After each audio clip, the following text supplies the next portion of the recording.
Olá! Hoje a gente vai falar sobre os aspectos cognitivos da interação. Então, tudo isso ainda dentro da ideia de estudar os fundamentos de interfaces humano-computador. Então, a gente entendeu, né, que dentro do processo de desenvolvimento de proposta de boas interfaces, a gente tem, de um lado, o que acontece na máquina, né? A parte delas é o núcleo funcional do aplicativo, a outra parte é a interface. Mas grande parte do processo acontece dentro do próprio ser humano, né? Então, se por um lado o que nos interessa saber aqui é o processo de interação, onde um humano age enviando uma requisição para uma máquina que responde a ele e ele então interpreta aquilo que ele recebeu, e isso ajuda ele a elaborar a sua próxima requisição. É preciso que a gente entenda, né, como as coisas funcionam do lado da máquina e como as coisas funcionam do lado do ser humano. A gente viu que ainda que na proposta de boas interfaces, a gente precisa levar em conta várias metas, né? Então, uma delas é a usabilidade, que é um critério de qualidade de uma interface. A outra delas é a própria experiência do usuário, né, que acaba sendo, de certa forma, consequência de uma interface que tem boa usabilidade, né? Então, ou seja, interfaces com boa usabilidade têm maior chance de gerar uma experiência positiva no usuário. Mas a experiência do usuário, ela depende muito do próprio usuário, né? E do seu estado de espírito, da maneira como ele pensa, né? E do contexto onde ele está inserido. Outro critério de qualidade é a acessibilidade, né? Que é a gente conseguir prover as pessoas com informação, né, de diferentes maneiras, né, levando em consideração que nem todos os usuários são iguais e nem todos têm acesso a todas as suas propriedades cognitivas o tempo todo. E o outro critério de qualidade é a comunicabilidade, né? Que é a capacidade de uma interface de comunicar facilmente para o usuário o que ele está buscando. E dentro desse princípio, a affordance, ela é bem importante também, né? Onde a gente viu que a affordance, que é um termo que não tem uma tradução muito boa no português, é a capacidade de uma interface comunicar o que ela deseja, né? Então, imaginando que essa imagem aqui, ela é os botões de um elevador, né? A gente, ao olhar para essa figura, a gente sabe que o elevador foi chamado para alguém que deseja subir, né? E a gente entende isso por causa da cor em que os contornos foram pintados nessa imagem de cima. E isso acaba simulando aquela informação de luz que a gente recebe quando aperta no botão do elevador, né? Aqui, da mesma forma, né, eu estou percorrendo lá, sei lá, uma lista de músicas, de arquivos, de imagens, eu sei que eu estou visualizando ou acessando o 1 de um total de 72, não tenho como voltar, né, e é isso, a affordance aqui diz que quando os símbolos estão desenhados num cinza fraquinho é porque é impossível, e quando eles estão, é uma ação não permitida, e quando eles estão mais escurinho, significa que estão ativados, né? Então a gente rapidamente consegue entender do que se trata aqui. E aí, dentro desse processo, né, então a gente vai agora tentar compreender um pouco melhor como é que funciona a cognição.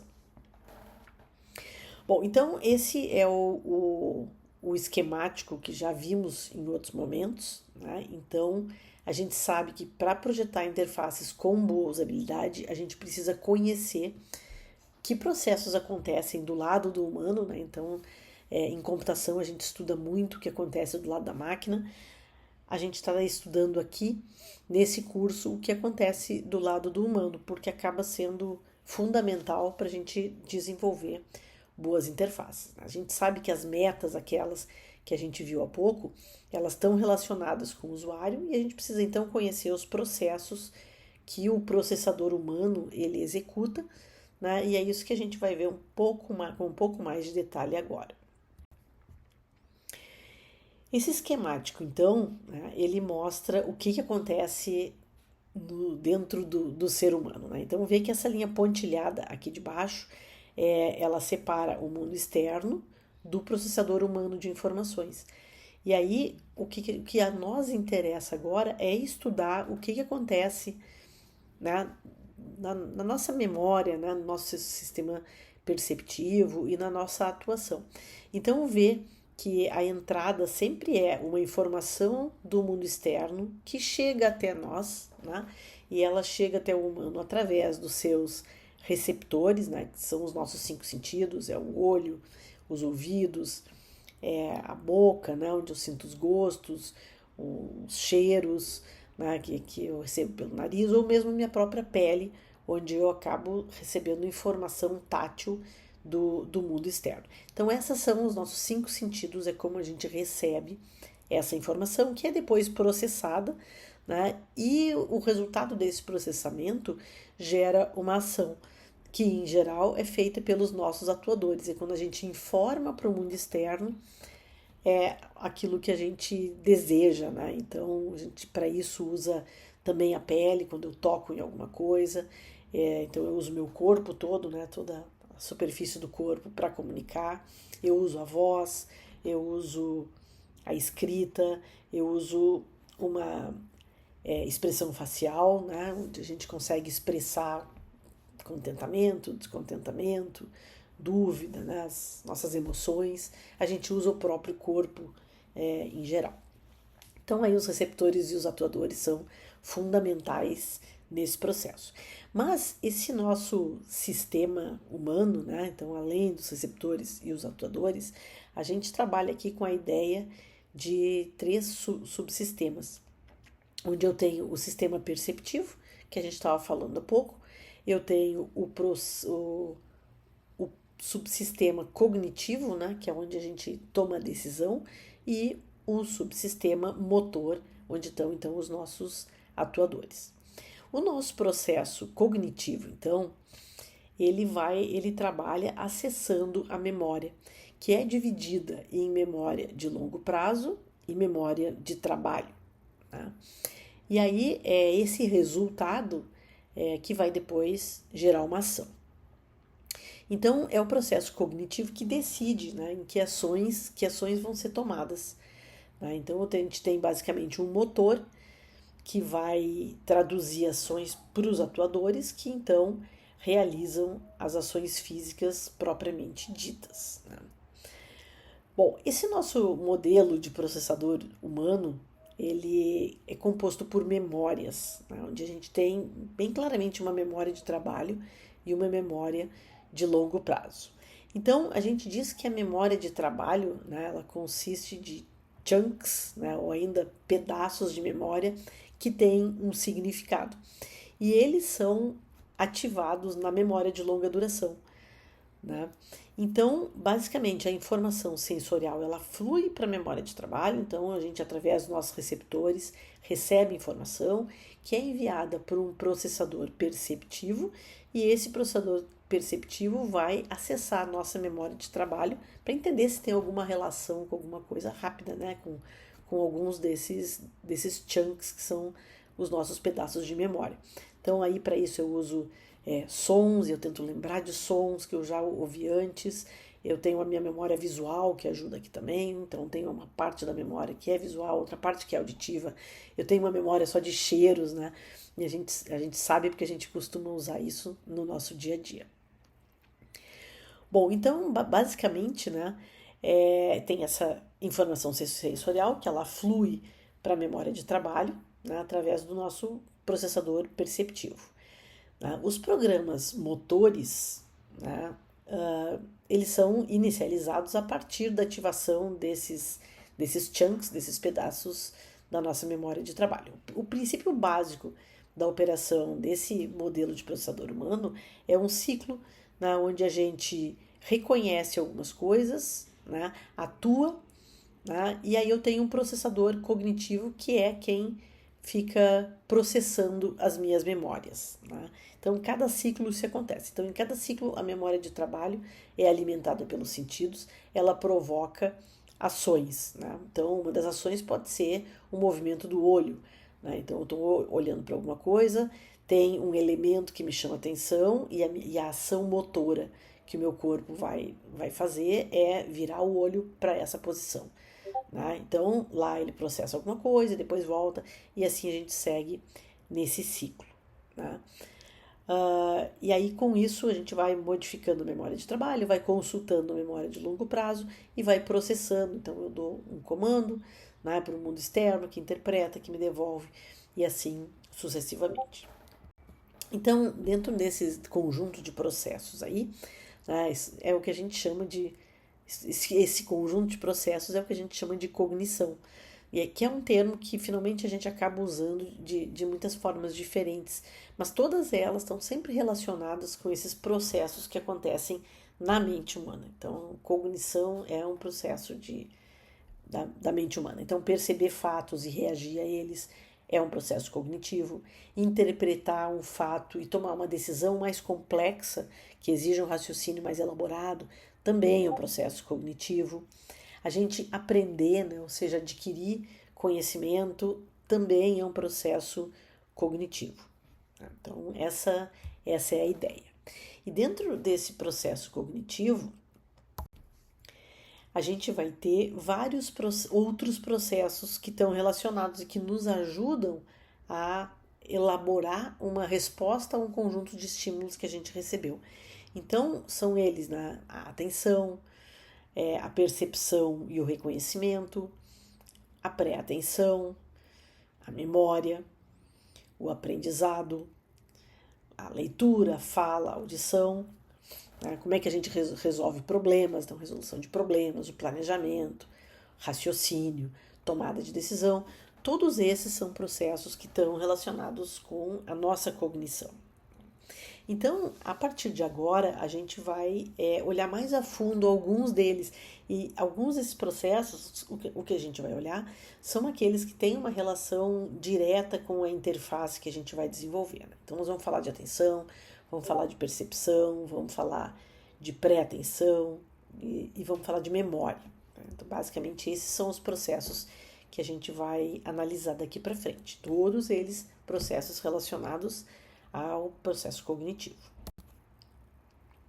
Bom, então vamos lá, começando pela atenção.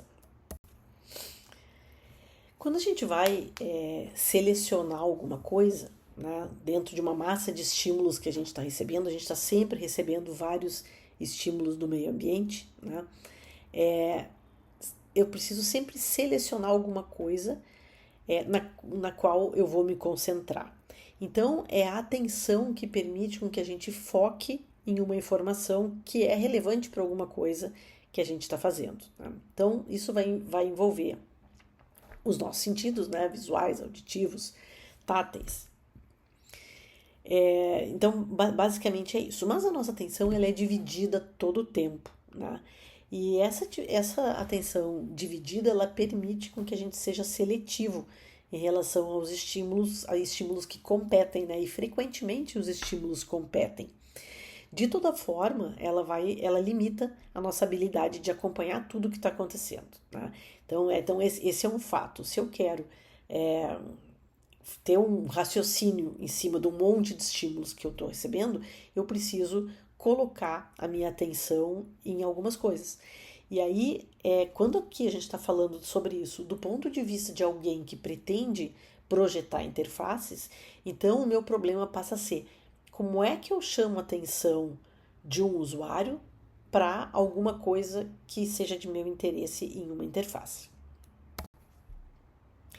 E aqui nesse slide, né, a gente já consegue rapidamente entender uma das maneiras da gente usar a atenção. Então, toda a informação que vai numa interface, ela deve ser estruturada com o objetivo de captar a atenção do usuário, né? Então, o uso de barreiras conceituais, por exemplo, o uso de janelas, é uma das formas da gente captar a atenção. A outra forma é a cor. Então, que a gente pode ver de exemplo aqui, né? Então, a única palavra que está diferente é cor. Quando entrou esse slide, todo mundo foi direto olhar para a cor, porque isso era o que estava nos chamando a atenção. A cor é um elemento de atenção, né? O som também. Um elemento que esteja piscando também vai ajudar a chamar minha atenção. Então, a partir disso, eu queria só fazer um um exercício muito rápido com vocês. Então agora eu vou pedir para vocês para prestar atenção nesse slide para a gente fazer um exercício. E o exercício é: encontre o preço de um quarto duplo no hotel Holiday Inn em Bradley.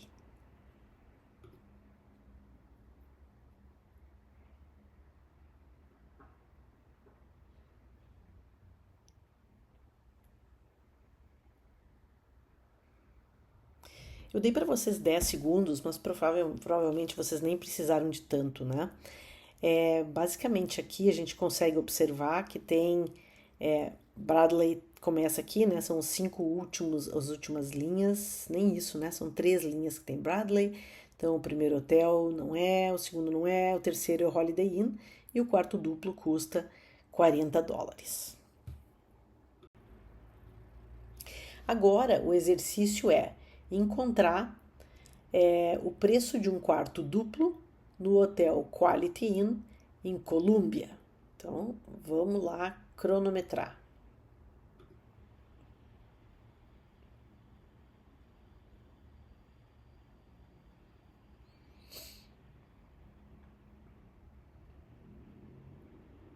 A gente aqui esperou 10 segundos, mas é quase certeza que vocês demoraram menos tempo do que isso.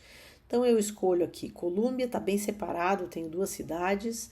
Depois eu escolho Hotel Quality Inn e os quartos duplos estão aqui atrás, né? Então custa $41. Essas duas telas, elas produzem resultados muito diferentes. Apesar de que elas têm a mesma densidade de informação, né? Então, nessa primeira tela, o tempo médio para encontrar a informação solicitada foi de 5,5 segundos, ao passo que nessa tela da direita, o tempo médio foi de 3,2 segundos. Aí a pergunta fica, né? Por que esses dois displays têm a mesma densidade de informação, que é 31% do espaço foi ocupado por texto e o resto por espaço preto? Então, basicamente, isso acontece porque nessa imagem da esquerda a informação está toda agrupada, então a busca acaba que ela é muito difícil. Nessa imagem da direita, né, ela foi organizada de acordo com o seu conteúdo. Então, primeiro eu tenho a cidade, quando eu separo de uma cidade para outra, tem um espaço demarcando, eu aprendo rapidamente que a segunda coluna é o nome do hotel e também da mesma forma, com a mesma velocidade, eu verifico onde é que estão o preço dos quartos duplos. Então a gente consegue muito mais rapidamente a informação que está procurando, né? Então a forma como a gente organiza as informações em uma interface acaba sendo muito importante para a gente chamar a atenção do usuário. Então esse é um elemento de ação, de atenção importante.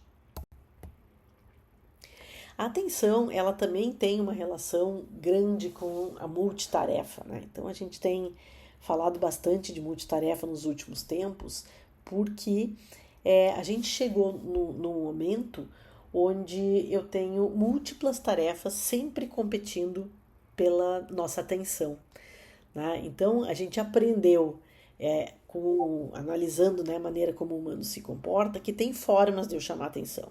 E essas formas vão ser eu emitir um som quando eu quero encontrar alguma coisa, eu fazer mudar de cor, né? E aí, à medida em que todo mundo foi aprendendo como chamar atenção, e a gente tem sistemas que são multitarefa, o que acontece é que os sistemas passam o tempo todo nos chamando atenção para alguma coisa, né? Então, a pergunta primeira que fica é possível executar múltiplas tarefas simultaneamente sem que uma delas seja prejudicada?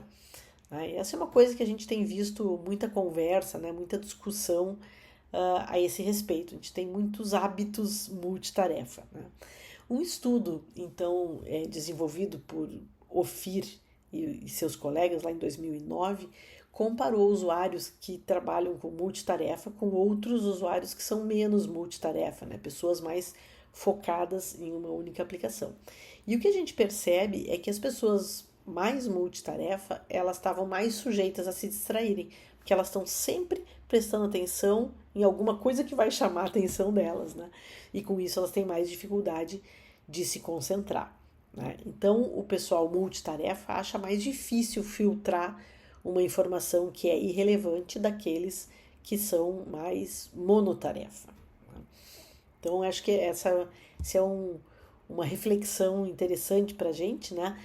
Da maneira como a gente deve usar a atenção nas nossas interfaces. Se eu começar a chamar a atenção das pessoas muitas vezes e por muitas coisas e ao mesmo tempo, o que vai acontecer é que eu vou confundir elas. E é isso que a gente vê acontecendo com a gente atualmente, né? A gente não consegue se concentrar em nada porque tem sempre um distrator que acaba sendo um elemento de atenção, né, nos chamando para uma outra tarefa que não é aquela.